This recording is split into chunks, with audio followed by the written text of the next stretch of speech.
Here we have a children's storybook from 1895. It was actually a school textbook, and in it are the stories of Dick Whittington and his cat, and several other stories which have been adapted by Edith Carrington.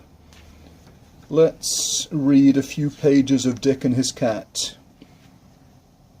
Section 1. Up to London.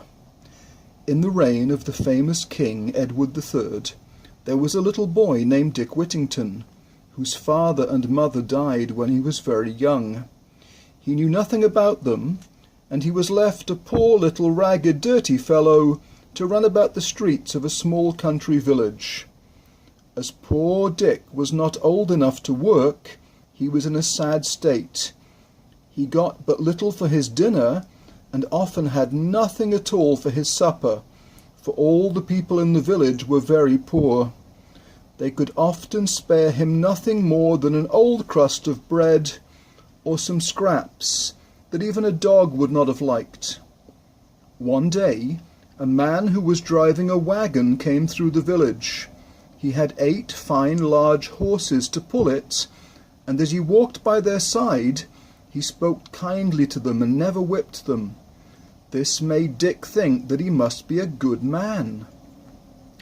"If he is kind to the horses," said Dick to himself, "perhaps he'll be kind to a poor lad like me." So Dick went up to speak to the carter and asked him to let him walk along by the side of the wagon. The two began to talk, and the man, hearing from poor Dick that he had no parents, and seeing how ragged his clothes were, took pity on him. He told Dick that he was going with the wagon to London town, and, added the man, "you may come with me if you like. I do not think that you can be much worse off there than you are here, and perhaps you may be better off in the great city.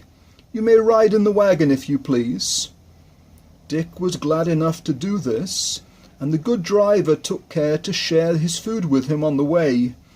He took as much care of the horses and of Dick as he did of himself.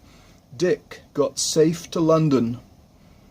Now, before he had seen the streets of London, Dick had thought that they were made of gold, for an old man in the village at home had told him so. But the old man had only been in joke. He meant that folks often become rich there.